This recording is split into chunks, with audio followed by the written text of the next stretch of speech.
Hello there, it's me with another one of these things. I'm here with producer Phil and you lot. And I can't wait for another session where I answer your questions, starting with Ad Braley, who asks, always wanted to know the thinking behind the talking in Love Shit. I bet the chorus comes now. But can still catch me off guard now and again. I laugh out loud. Goes out saying, loving the podcast. You're such an engaging guy. Thank you very, very, very much, Ad. And I kind of feel we're only scratching the surface of what this could be. I think we are as well. And I also think that, it was mentioned in one of the first podcasts, I can see a lot of people doing this format. A lot of people in bands asking questions. And I'm already seeing that. I won't name any names, but I'm already seeing that, people enjoy being asked questions. So I'm really happy that we all got in there early. And let's start by answering this one. When we were recording back then, I'm a Geordie boy. And I came to London with my Geordie sense of humour, my Geordie appropriations and what have you. So I just saw the ridiculousness of everything. But being a Geordie, thought I would make a thing of it. And I used to resent arrangements in songs, even though I accept it now. But I used to, if a song drops down, I, was going to go, one more time for the world. And then they were going to kick back in. I just thought it was such a kind of a trope that I thought I'd just take the piss out of it. And so when we brought the song down, and it was like, again, I was trying to find arrangements that didn't seem trite and obvious, whereas that was then. And so I just thought, it drops down now, it's going to do 16 bars of something, and then it's going to kick in. So I figured, I bet the fucking chorus comes now. And then it did. There's loads of little things like that on the first few Wild Hearts albums of me kind of openly taking the piss out of the very genre that we're in, the irony of which is not lost on me now. But yeah, that was the thing back then. It was a case of, we know we're doing something fairly generic. We know we're doing something. It's a bit that being self-aware, It's a bit like when you watch a horror film and they're aware of the parameters of being in a horror film. So yeah, it was me taking the piss in a way that I couldn't help myself. And there's loads of little examples of that dotted all over the first work of the Wild Hearts. Yeah, it's funny. I was thinking about this recently, like some of the daft things I used to say without any self-awareness. Good thing about doing something for a long time is you do evolve. And you can look back and find humour in your naivety. And I do. Question from Cheers Pete. And I'm sure his name is Pete, and he's just going, cheers, Pete. And Pete, cheers, Pete, asks, what album did you buy off the strength of hearing one great song, only to find the rest was crap? Spin Doctors being my example. Kiss albums. I think I bought whatever the album was that had Lick It Up. Was that Animalize? What's Animalize, yeah. And Lick It Up came, and I just thought, great, that's a good song. I'm going to get into that. And I remember playing the album and just being like, how can a band that I like be so dog shit? And it was just generic rubbish without any qualms about being generic rubbish. But I've bought lots of albums with one great song, and that's what we used to do. And people can decry Spotify all they like, but you can hear if an album's crap based on the one song that dragged you to Spotify to check an album out.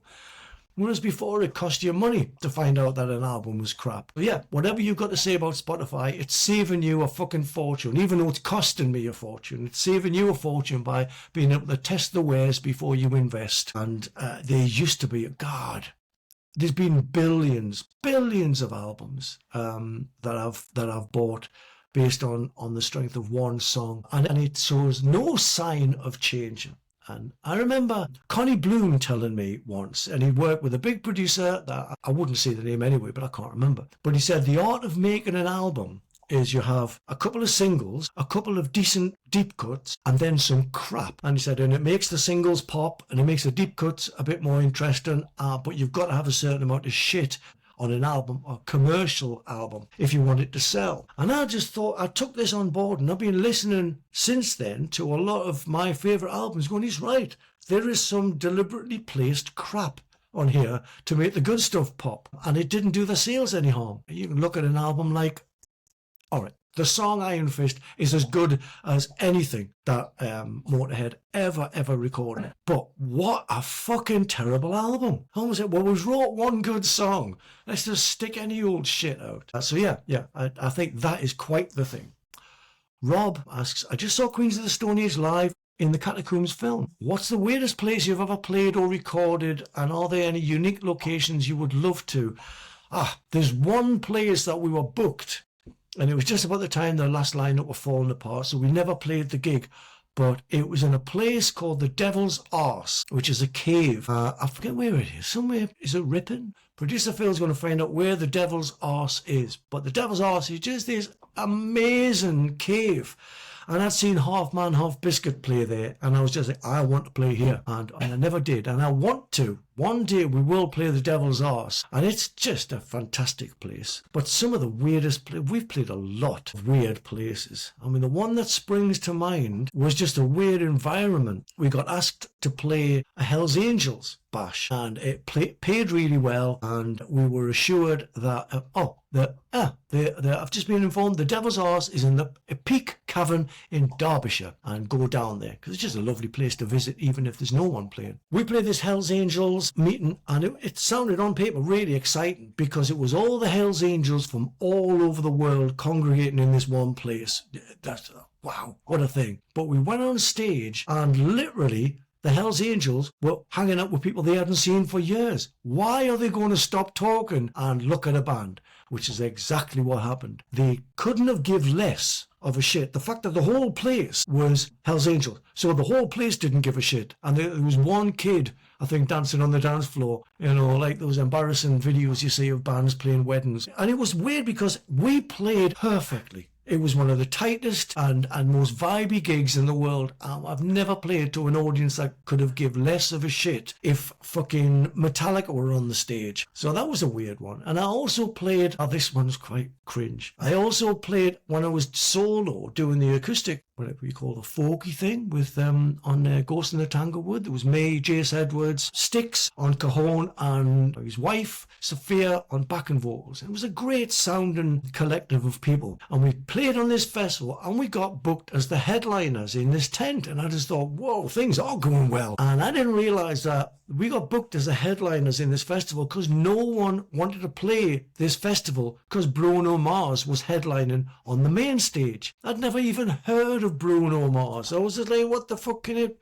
We're not clashing with, I think, Jason Isbell was playing. That's right, on that day. And I went, as long as we don't clash with him, then we'll be fine. Because people are going to want to watch him. And very few people did actually watch him. But everybody at the festival wanted to watch Bruno Mars. And there was no one in this tent. And we literally played that gig where no one turned up. And the only people that we saw on this vast grass floor were people that were walking through there because it was a quicker way to get to the fucking bar or something. Talk about being ignored, even by the people that casually walked in. And instead of going, oh, this sounds good, everyone just fucking walked through. Some of them even speeded up to get through the fucking sound that we were making. But it was one of those gigs where whenever I talk to anyone and they're frustrated by it's hard to play, no one wants to go to see live bands, I'm like, you've got to have the experience of playing to no one, because you'll be around a table of musicians one day and the conversation will go on to, what's the worst gig you ever played? And they go, oh, nothing. Everyone's fucking turned up to mine. I've been fucking famous all along. Great musicians have got great stories about no one giving a fuck. So if you're in a band and no one turns up at the gig, you're part of a rich tapestry of music history where the greatest names in the history of music have played when no one gave a fuck about them. Oh, I forgot to turn my thing on. Oh, I've got a little clock up here, so I'm going to go on that. I'm going to turn it on anyway because I like this little fella. It gives me a certain sense of purpose. Watching the times of sand slip away, the black sands of time. And like I said, I hope someone's formed a band called the Black Sands or Black Sands of Time, because it's a good name. Yeah, so they're my experiences of playing to shitty places. Not shitty places, just thinking that, well, I'm going to turn up, I'm going to be the headline, it's going to be great. And only because no one in the world wanted that slot. Paid well, though. Dave C. asks, you've been interviewed by everyone. Not everyone. a lot of people. What's the best interview question you've ever been asked? This one. And what's the one question you get asked that annoys you? Fucking all the other ones. No. The questions that annoy you are when you're doing press junket for an album, and it's almost like a press release has gone out, and instead of doing any research, they've just literally got the questions from the press release, and you get exactly the same questions every time. And it's all right if someone's going to watch one interview of you, because your answers are all fucking stock answers that you've been reciting for days, so you're quite good with your patter. Every now and again you'll get an interviewer who just thinks he's the only interviewer who's ever existed, who's ever interviewed you on this thing, and you'll go, right, my interview is going to be a little bit different. I'm going to ask you questions you've never been asked before. Thank God, mate, thank God. And they ask exactly the same fucking questions as everybody else asks. And it's one of those things, I don't blame people. They've got a lot to do. They might have jobs, or they might interview a lot of people, and they can't be bothered to go on Google for 10 minutes and do their research. That's the way that it goes. One question, the best question I've ever been asked, I'm not sure that I can answer that one. I will tell you that I recently did an interview with Shari, who might be watching this, from Black Velvet, and her entire line of questioning wasn't to do with the music. It was to do with, self-growth spiritually and physically, and breaking out of patterns and stuff like that. And we had a lovely conversation that only lasted about half an hour, and I could have done 3 hours, no problem with her. And that was some of the best questions I've asked, mainly because it elicits a response that you're not used to making, so you get excited by the conversation. And the best interviews, and everyone in a band says this, is the ones that just don't go automatically to the next question, but actually riff on one of the answers. Oh, that's interesting. So, a conversation develops. And I love those ones. I love when interviewers don't just look at the piece of paper and whatever you've said, the next one is like written down here and it's got to be. I like interviewers that can go into an interview with a sheet of questions and they only get past one question, and the whole thing takes an organic process of wanting to find out what the fuck you're on about. And conversely, you get a nice opinion of the interviewer. You get to know something about them. So any question, as long as the interviewer is willing to acknowledge the answer and work with it, is my favourite. Steve Coyne says, one of my heroes, Bill Watterson, the creator of Calvin and Hobbes, brilliant, famously turned down an estimated $400 million in license and merchandise deals to protect his creation, was the most outstanding act of integrity you've seen, heard about. There's a lot of them. I do like the George Lucas story where he was making Star Wars in Elstree, and he was making a science fiction movie unlike any science fiction movie that there had been, with what the local staff were calling a talking teddy bear, Chewbacca, and no one could take the movie seriously. And he was having a hell of a time getting finance anyway. And all of the staff at Elstree, all of these fucking know-it-alls are like, well, I worked on fucking Peyton Place, I know what's going on. Ridiculed George Lucas because of Star Wars and the characters in Star Wars. And obviously it was a success, and they were wrong and he was right. But it was so inspiring for him that it was, wow, there is a world out there. I just invented it, and loads of people are going to copy it, and there's going to be tons of money in. He invested pretty much all of the profits into teaching kids, into education, child education in America, where child education is fucking deplorable. Bad enough here. But that really inspired me. Bon Jovi, someone who I said I had a problem with his voice, but his work ethics and his morals is I think second to none. And when I heard that Bon Jovi have a restaurant that if you've got no money, someone is paid for, or paying it forward or whatever, but you can eat for free. If it looks like you've got no money, you can eat for free. You can wash the dishes or whatever. And I heard that he goes in there and serves the food a lot. And I really, really loved that. But my favourite one, and it's a beautiful story, and talk about your decisions creating a future way beyond you and your decisions. Devo were starting out, and there was something like $250,000 deal on the table by the record company that had signed them. And they wanted to work on the first album with David Bowie. And the talks were, David Bowie really gets it. He really gets the angular nature of Devo's music. And obviously a massive influence that this kind of staccato nature had. But anyway, David Bowie turns out that he can't do it. He's busy. but he says, I'm going to send my envoy, Brian Eno, to produce your album instead. Devo are like, great, happy days. Brian Eno was fantastic as well. If anything, even more experienced in the studio than David Bowie. Brian Eno turns up, and it turns out that him and the label want to change their sound, which is a very typical story. They want to get rid of all of the elements of Devo that are interesting and turn them into a bit more of a generic band. So all that kind of... Brian Eno wanted to smooth it all out and turn them into a bit more of a whatever was going on at the time. This is the 70s, so, you know, probably a bit more like Brian Eno, in fact. And Devo had two ways of going with this. They could just accept that the corporates want them to change the sound, probably for good commercial reasons, or they can be hard-nosed and stick with what they believe to be their style. And they stuck with their style. They turned down Brian Eno, and they turned down the £250,000 deal to go and continue this sound with no money. Now, when you're a musician, you've been struggling, someone puts £250,000 on the table, there's very few people whose integrity would turn down that deal. From that decision, Devo basically created what we now know as indie music, and that amazing style of theirs. And also, they're not giving a fuck what else is going on-ness about them. Went on to create this, what we know as indie music, and in turn went on to create MTV.